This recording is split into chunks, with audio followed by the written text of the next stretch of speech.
Naiknya tingkat kesadaran atas kesehatan di Indonesia rupanya tak berbanding lurus dengan BUMN farmasinya.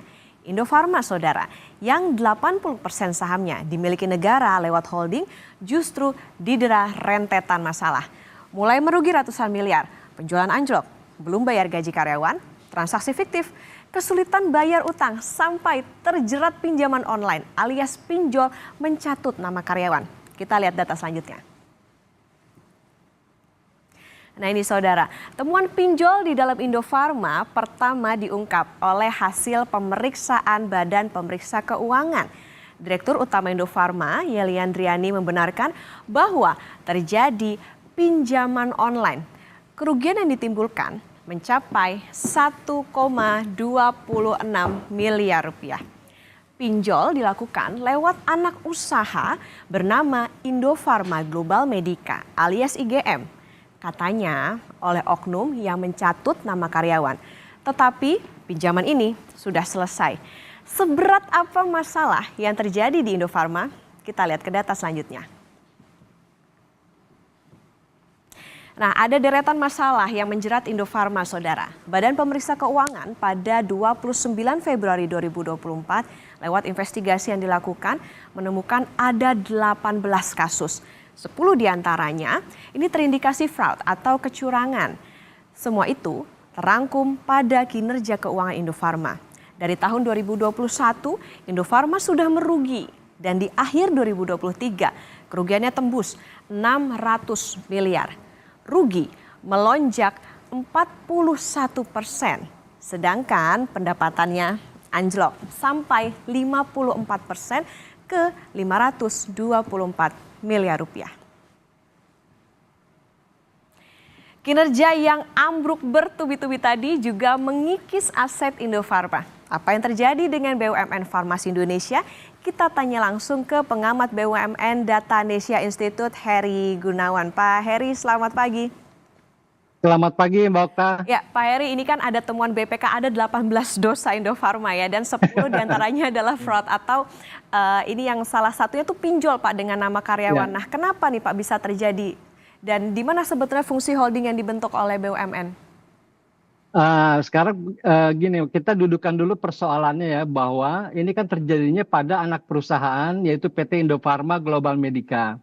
Itu ada pinjol 1,3 miliar. Nah, menurut Dirut Indofarma bahwa pinjol ini dilakukan melalui pakai nama karyawan. Nah, ini pertanyaan pertama dari saya, menurut saya ada satu kejanggalan. Pertanyaan, kalau misalkan ini kepada karyawan, artinya kan pinjaman itu akan masuk ke rekening karyawan yang dipakai namanya. Nah, pertanyaannya, dana yang masuk ke karyawan kemudian beralih masuk ke perusahaan, itu statusnya apa? Pinjaman dari karyawan, hibah. Kalau tata kelola keuangan kan harus jelas. Status uang, apakah nanti masuk ke pendapatan, apakah masuk ke pinjaman. Karena di BPK, di laporan keuangannya itu kan peristiwa yang terjadi tahun 2022.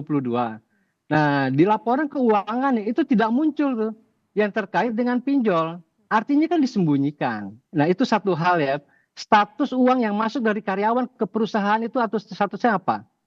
Yang kedua, pertanyaannya kenapa Indofarma Global Medica itu tidak meminjam atas nama perusahaan? Karena menurut peraturan OJK sejak tahun 2016 maupun 2022 itu batas maksimum penyaluran kredit atau pinjaman yang diterima oleh debitur itu maksimum 2 miliar.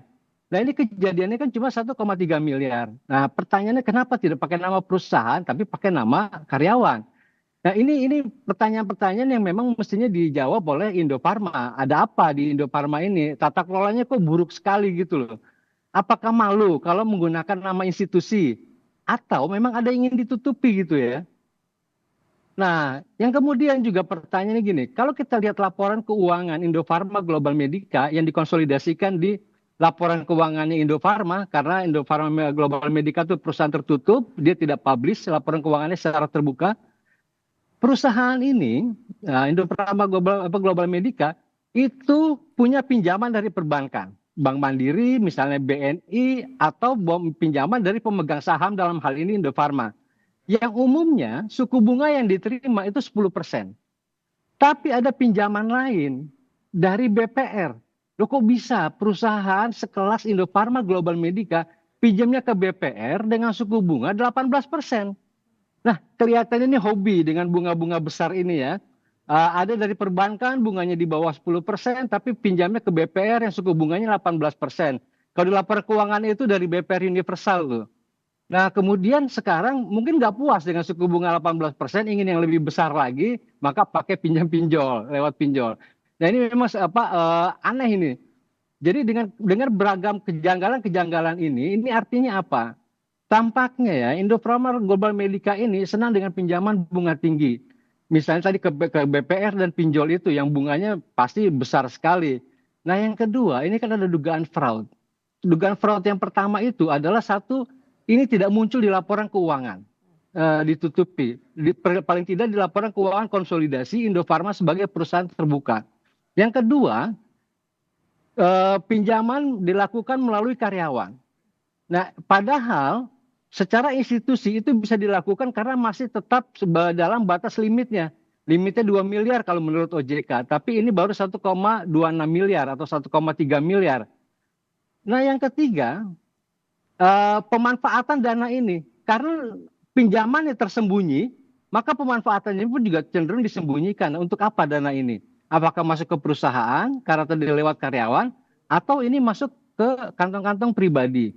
Nah, yang potensi ketiga, yang ini sebenarnya ada di di banyak kejahatan korporasi ya, itu ada kejadian di Indonesia loh ini.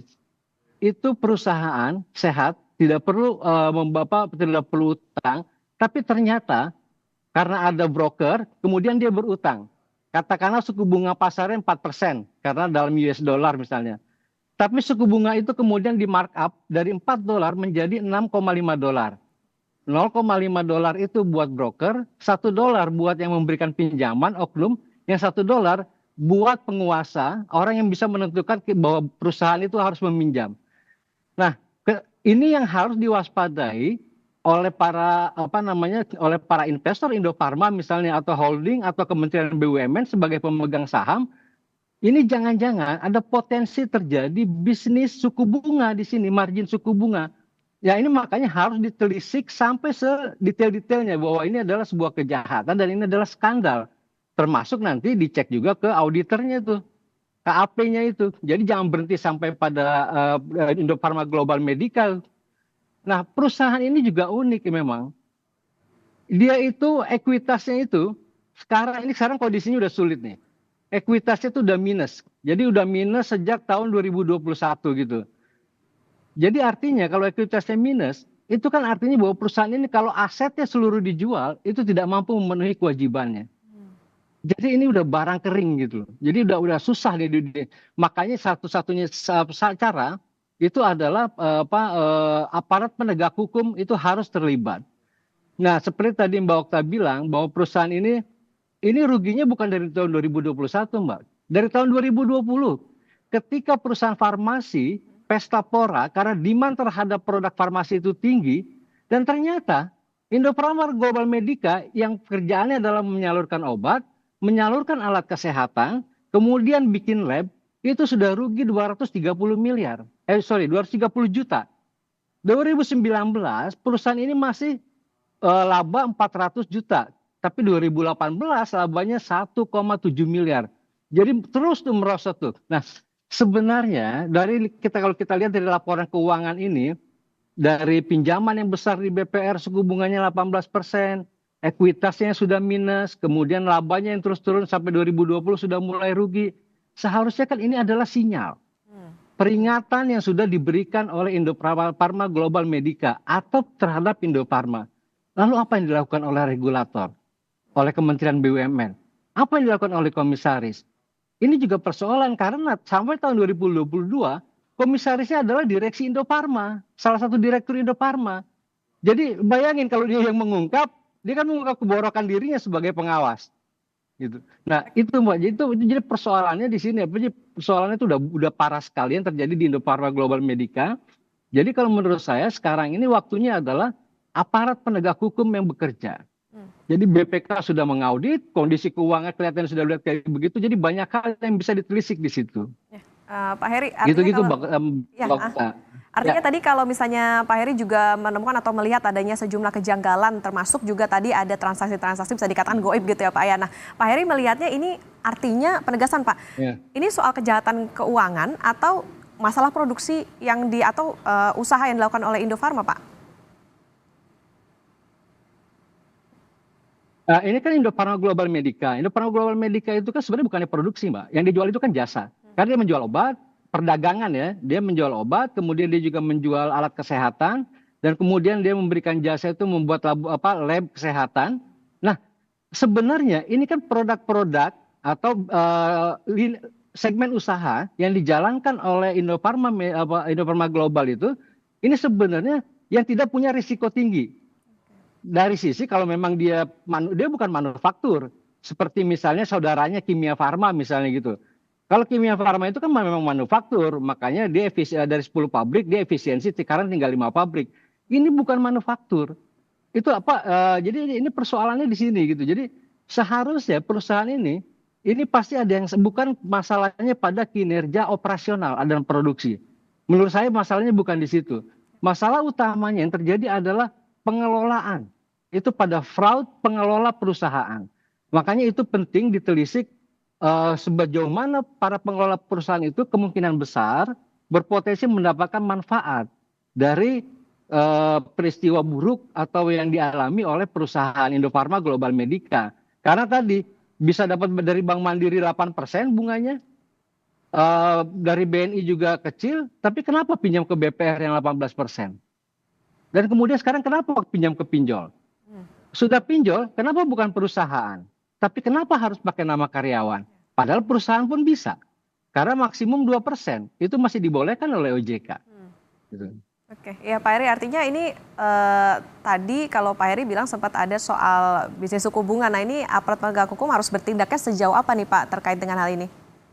Nah, ini harus ditelisik. Jadi gini, apakah misalnya gini, dia pinjam misalnya 1 miliar. Kalau bunganya misalnya 20%, katakanlah bunga pasar itu 10% misalnya. Kalau 10% kan secara kumulatif itu bunga pasar itu yang dia harus bayar itu kan adalah 100 juta. Tapi kan bisa ditambahin bunga pasar itu dari 10% menjadi 14 misalnya. Nah, saya sebagai pengelola perusahaan misalnya gitu ya, itu bisa aja oke, saya dapat 1%. Jadi dari bunga yang dibayarkan perusahaan yang 14% itu yang diterima oleh kreditur asli itu hanya 10%, yang 4% kita bagi-bagi Mbak. Saya 1%, Mbak Okta 1%, kemudian brokernya 1% gitu, atau saya 2% lah, karena kan saya tanda tangan ya Mbak. Nah, itu loh. Ya, jadi ini pernah terjadi di perusahaan di Indonesia. Pinjamannya waktu itu terhadap institusi keuangan di Singapura dan itu sudah pernah terungkap. Saya nggak mau sebut nama perusahaannya, nggak enak gitu. Oke, Nah artinya itu memang bisnis suku bunganya itu kayak gitu Mbak. Jadi suku bunganya dilebihkan gitu. artinya cukup berani juga ya Pak ya untuk sebuah holding BUMN. Nah ini Pak, artinya dengan rentetan masalah tersebut, Indofarma ini sebetulnya masih bisa diselamatkan nggak Pak? Atau justru harus disuntik mati aja nih dengan deretan masalah itu? Tergantung Bio Farma. Yang jadi masalah itu kan di holdingnya itu, di holdingnya Bio Farma. Yang sampai hari ini saya tidak melihat di Bio Farma itu, atau rata-rata di dalam konsolidasi BUMN yang dibuat oleh Kementerian BUMN, pertanyaannya kalau mereka restrukturisasi, kemudian mereka membuat holdingisasi, pertanyaan itu apakah holding itu membuat skenario? Misalnya gini, Bio Farma, apakah Bio Farma itu punya skenario, misalnya ada subholdingnya dia misalnya gitu, atau anak usahanya dia yang khusus fokus di manufaktur. Yang kemudian ada juga yang fokus di perdagangan, ada juga yang fokus di jasa. Jadi semacam membuat BUMN incorporated yang kecil-kecil. Di sektor farmasi ada BUMN incorporated. Nah, persoalannya yang terjadi sekarang, restrukturisasi termasuk di BUMN Farma ini itu hanya sebatas menyelamatkan, Mbak, menyelamatkan jangka pendek seperti di BUMN Karya. Ini kalau ada perusahaan yang bermasalah udah ditempelin dengan yang sehat. Nanti lama-lama yang sehat itu ketularan virus. Jadi dia bisa keseret menjadi sakit, bukannya malah sehat. Seharusnya kan skenario-nya itu berdasarkan lini bisnis atau segmen usaha. Oh ini kita mau main di segmen apa nih? Kalau sektor farmasi kan udah mau di segmen bahan baku, segmen pengolahan, segmen perdagangannya, atau segmen jasa yang lain. Nah kan harus jelas gitu. Nah ini oleh Bio Farma juga sampai hari ini nggak jelas. yang dilakukan apa namanya dia mau apa gitu, menciptakan holding di industri apa di sektor farma itu, di BUMN farma. Nah itu sampai hari ini belum kelihatan gitu. Oke, artinya Jadi memang tadi. betul tergantung dari Bio Farma, Mbak. Bio Farma dan pemegang saham dalam hal ini Kementerian BUMN gitu.